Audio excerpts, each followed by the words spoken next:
সকলকে স্বাগত জানাচ্ছি যারা আমার এই চ্যানেলটি দেখছেন। আর শ্রদ্ধেয় শিক্ষক মণ্ডলী, আসসালামু আলাইকুম। আপনারা ইতিমধ্যে একটি নিউজ দেখেছেন। আপনারা আমার স্ক্রিনটি দেখলে বুঝতে পারছেন যে আমি কি নিয়ে আপনাদের সামনে কথা বলতে যাচ্ছি। মাওসি ইতিমধ্যে একটি নোটিশ দিয়েছে। নোটিশটা আমি ডাউনলোড করেছি, আমি আপনাদেরকে পড়ে শোনাচ্ছি।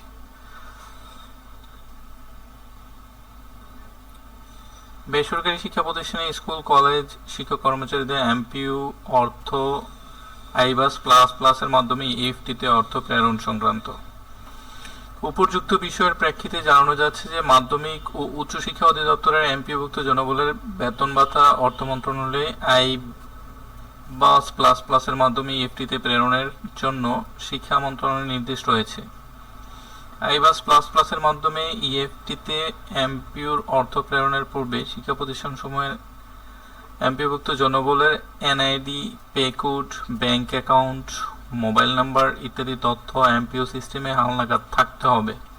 উক্ত তথ্য এমপিও সিস্টেমে হালনাগাদ করার লক্ষ্যে শিক্ষা প্রতিষ্ঠান হতে তথ্য সংগ্রহের জন্য অনলাইনে ফর্ম শীঘ্রই উন্মুক্ত করা হবে। শিক্ষা প্রতিষ্ঠান প্রধানগণ উক্ত ফর্মের মাধ্যমে অনলাইনে সংশ্লিষ্ট জনবলের সঠিক তথ্য প্রেরণ করবে এবং পরবর্তী নির্দেশনা অনুযায়ী প্রয়োজনীয় হার্ড কপি ডকুমেন্ট উপজেলা মাধ্যমিক শিক্ষা কর্মকর্তা স্কুলের ক্ষেত্রে এবং আঞ্চলিক পরিচালক কলেজের ক্ষেত্রে হলো এ দপ্তরে জমা দিতে হবে। প্রতিষ্ঠান প্রধান হতে অনলাইনের প্রাপ্ত তথ্য হার্ড কপি ডকুমেন্ট উপজেলা মাধ্যমিক শিক্ষা কর্মকর্তা এবং আঞ্চলিক পরিচালক যাচাই করে মাধ্যমিক ও উচ্চশিক্ষা অধিদপ্তরে অনলাইনে অগ্রায়ণ করবেন। এমত অবস্থায় এমপিওভুক্ত শিক্ষা প্রতিষ্ঠান প্রধান ও এমপিওভুক্ত জনবলদেরকে নিম্নলিখিত তথ্য নিয়ে প্রস্তুত থাকার জন্য অনুরোধ করা হলো। সকল এমপিওভুক্ত জনবলের এনআইডি অবশ্যই থাকতে হবে। এনআইডি অনুযায়ী নাম ও জন্ম তারিখ এবং এনআইডি এর ফটোকপি সংগ্রহ করা হবে।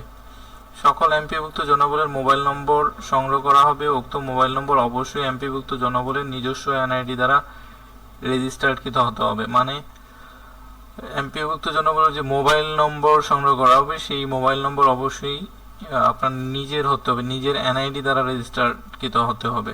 সকল এমপিওভুক্ত জনবল বর্তমানে যে ব্যাংকে অ্যাকাউন্ট হতে এমপিওর অর্থ উত্তোলন করেন সেই অনলাইন ব্যাংক হিসাব নম্বর 13 থেকে 17 ডিজিট সংগ্রহ করা হবে। উক্ত ব্যাংক হিসাব নম্বর অবশ্যই এমপিওভুক্ত জনবলের নিজস্ব এনআইডি দ্বারা রেজিস্টারকৃত হতে হবে।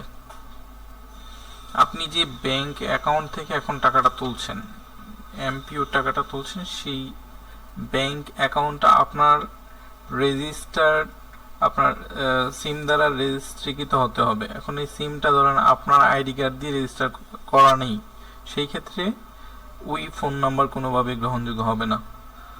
তার জন্য অথেন্টিক একটা সিম লাগবে যেটা আপনার আইডি কার্ড দিয়ে রেজিস্ট্রেশন করা আছে, সেটা এখানে বলে দিয়েছি। বিশেষ দ্রষ্টব্য বলে দিয়েছি কি, শিক্ষা প্রতিষ্ঠান প্রধানগণ সকল তথ্যের সঠিকতা যাচাই বাছাই করে প্রেরণ করবেন। উপরোক্ত শর্ত অনুযায়ী তথ্য প্রদান না করলে আইবাস প্লাস প্লাসের মাধ্যমে ইএফটিতে বেতন ভাতা প্রদান বিঘ্নিত হবে। ভুল বা অসত্য তথ্যের জন্য প্রতিষ্ঠান প্রধানগণ দায়ী থাকবেন। তাহলে আমরা এই নোটিশটি পেয়ে আমরা বিলিভ করতে পারছি যে আমাদের ইএফটির কাজ মোটামুটি ফাইনাল হতে যাচ্ছে এই বছরের মধ্যেই, যেটা আমাদের অন্তর্বর্তীকালীন সরকার প্রতিশ্রুতি দিয়েছিল জানুয়ারি মাসের মধ্যেই সারা বাংলাদেশের সকল বেসরকারি শিক্ষা প্রতিষ্ঠানের শিক্ষকরা ইএফটিতে বেতন পাবেন। সেটা দৃশ্যমান আজকে থেকে আমরা দেখতে পাচ্ছি। যদিও এই নোটিশটা দেওয়া হয়েছে 14 নভেম্বর, আমি আজকে এটা আপনাদের মঞ্চে শেয়ার করছি। তো সুপ্রিয় শিক্ষকবৃন্দ, আমার সম্মানিত শিক্ষকবৃন্দ, আশা করছি আপনাদের প্রতীক্ষার ফল আপনারা পেতে যাচ্ছেন এবং এটা একটা ভোগান্তি, বলবো যে ভোগান্তি থেকে আমরা নিরসন হতে যাচ্ছি। যদিও মানে আমাদের এটা অবশ্যই আমাদের একটা টার্নিং পয়েন্ট, যেহেতু আমরা এই টার্নিং পয়েন্টটা যদি আমরা পার হতে পারি, পরবর্তী স্টেপগুলোতে আস্তে আস্তে করে আমরা জাতীয়করণের দিকে হাঁটবো। তো we should good luck. Thank you very much for watching this video. See you again with another video. Allah Hafiz. Assalamu alaikum.